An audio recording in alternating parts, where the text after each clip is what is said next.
In the middle of a blocked road, a Yakuza man named Oda wakes up, only in his underwear, facing Boksoon, the legendary assassin herself. But instead of killing him immediately, Boksoon surprises him by explaining that she learned from her daughter Jae-young that things should be done fairly.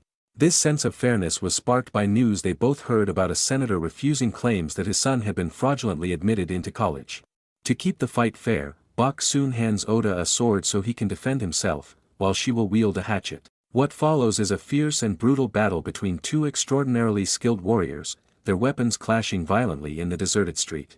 In the end, Oda manages to kill Boksoon, but suddenly, Boksoon is seen alive as well, revealing that the entire fight was in her head. She was just analyzing the results. Realizing she doesn't have much time because she needs to shop for groceries, she shoots Oda instantly. Later, Boksoon returns home, where she discovers her daughter has been secretly hiding cigarettes. This triggers a painful memory of when her own abusive father caught her smoking and forced her to eat a cigarette, igniting a storm of old wounds.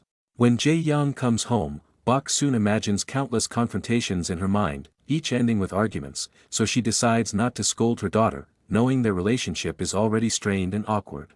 Jae-young remains unaware of her mother's deadly profession and despises how secretive and absent Boksoon can be. The next day, the news reports Oda's death. Min-kyu, the CEO of MK Enterprise, the assassin company Boksoon works for, is pleased, proud that Boksoon has done her job well. However, his sister Min-hee harbors jealousy, knowing Min-kyu pays more attention and adoration to Boksoon than to her. Meanwhile, Boksoon meets with her assassin friends for drinks, where everyone admires her sword and enviable high salary, a result of her Class A status as the top in the business. As they chat, they discuss the 3 cardinal rules Min-kyu enforces for all assassin companies: never murder minors, only accept jobs officially sanctioned by their companies, and always attempt the assigned missions. Breaking these rules guarantees death. After the meeting, Boksoon finds a group of thugs gawking at her car and calling her naughty names. She fires back insults, but before the situation escalates, fellow assassin Hee-sung intervenes and quickly beats up the gang. Hee-sung matches Boksoon's skill but remains barred from Class A due to falling out with the CEO. That night, Boksoon and Hee-sung spend time together, and she gives him money for his father's medical treatment, an act that bruises his pride. Meanwhile, Jae-young secretly meets with her girlfriend Sora. Their relationship is hidden because both fear their mother's disapproval. Their kissing is abruptly interrupted when a group of classmates nearly catch them, and Jae-young refuses Cheol-woo's invitation to hang out, angering him. Later, Boksoon arrives at the MK offices to see Min-kyu but is stopped by Min-hee, who drags her away for a special activity. In a grimy bathroom, Young-ji attacks a man, sparking a violent fight that throws them against the wall, only to reveal this was a training exercise in the Assassin Academy. Min-hee then challenges Boksoon to train with Young-ji, her biggest fan. Young-ji wields a wooden knife, Boksoon a marker. The fight starts with Boksoon clearly dominating, but Young-ji cleverly throws her weapon from one hand to the other, a trick that would have been fatal if the knife were real. Quickly, Boksoon retaliates, using her marker to draw on Young-ji's neck, a mark that would have meant death. Afterward, Boksoon meets with Min-kyu, who gives her a choice between 2 envelopes for her next mission. Opening hers, she learns she must kill a boy, but Min-kyu swiftly clarifies he's of legal age. Taking advantage of the moment, Boksoon reminds Min-kyu that her contract is nearing its end and that she plans to retire. Their meeting is cut short when Boksoon receives a call from the school informing her that Jae-young stabbed Cheol-woo. Racing to the school, she learns her daughter faces possible expulsion for the attack but refuses to give a reason. For now, Jae-young is suspended for 1 week, the committee will decide her fate later. Boksoon demands an explanation from Jae-young, who simply states she wanted to kill Cheol-woo. Later, while Hee-sung cleans up bodies from one of his jobs, Boksoon joins him and vents about how distant she feels from her daughter, worrying that Jae-young is becoming too much like her. Meanwhile, the leaders of MK's assassin companies hold a tense meeting. They've discovered a murder victim killed outside company orders, suspecting one of their own employees.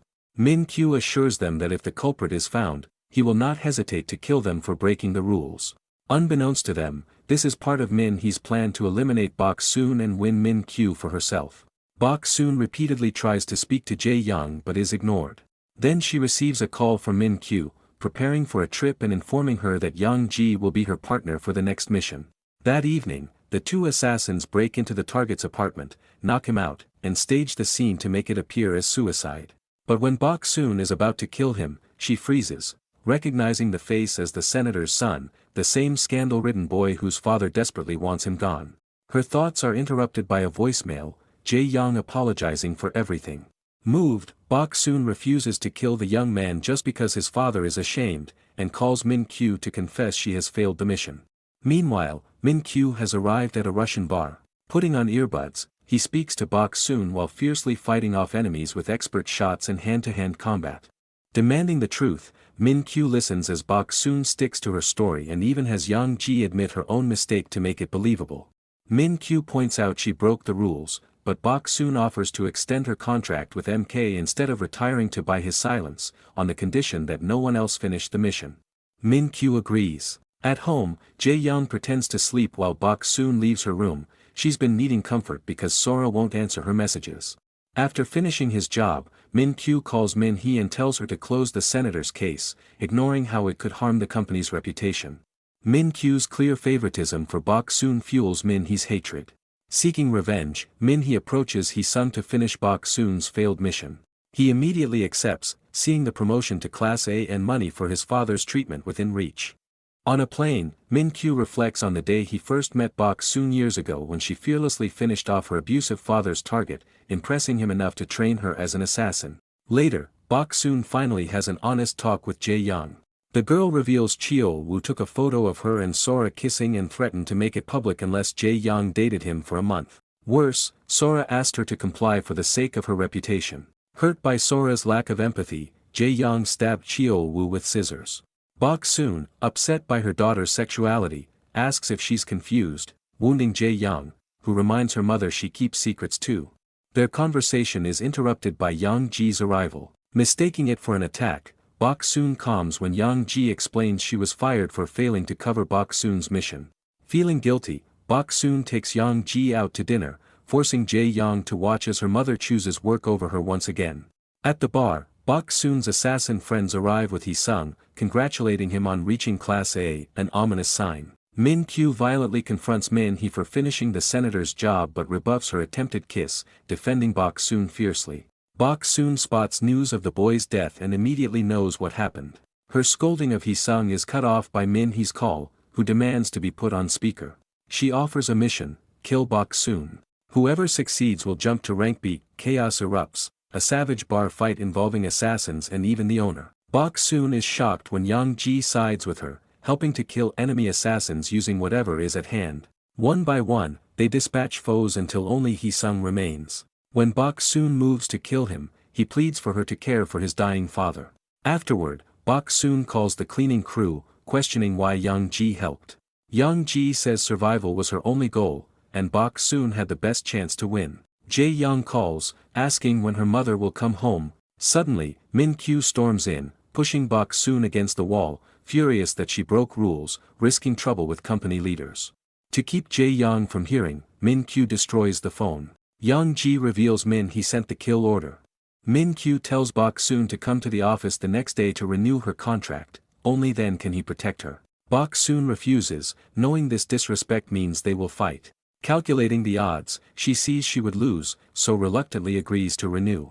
After she leaves, Min-kyu asks Young-ji to keep this secret. At home, Jae-young scolds Boksoon for missing calls. She reveals Sora broke up and denies her own sexuality. Boksoon apologizes for earlier and promises Jae-young she need not hide who she is. Breaking down, Boksoon's pain reveals her difficult day.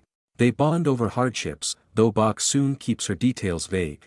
Then Jae-young admits she once found a gun and fake passport in her mother's bag, thinking she's CIA, feeling close at last. Boksoon doesn't deny it. The next day, company bosses meet, suspecting Min-kyu in the killing spree. Min-kyu explains Boksoon defended herself and offers money, but some distrust him, demanding he finish the job. He kills a boss atop the table, declaring himself the rule, and adds a new one, no weapons during meetings. Boksoon arrives to sign her contract but finds Min-hee, who confesses Young-ji was killed by Min-kyu. Furious, Boksoon kills Min-hee with a pen and leaves the body as a message. She wants to duel Min-kyu. That evening, Boksoon shares a cozy dinner with Jae-young, letting her skip vegetables. a last good memory in case she doesn't return. Moments later, Boksoon arrives at the office. As the elevator doors open, Min-kyu opens fire. Boksoon stands unmoving, knowing he's not serious yet. He invites her for a drink, claiming he's already predicted her defeat. Boksoon runs through dozens of strategies and techniques,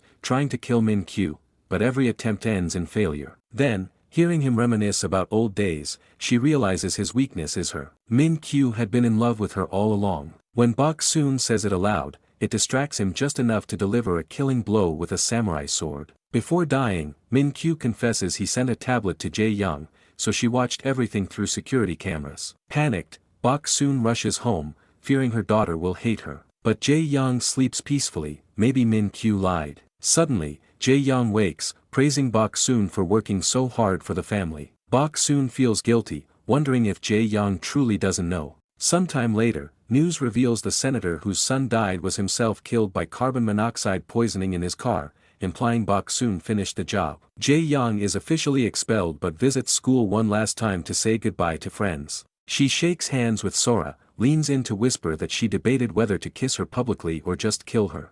Then, locking eyes with Cheo-woo, she touches her neck, a chilling reminder of what she's capable of.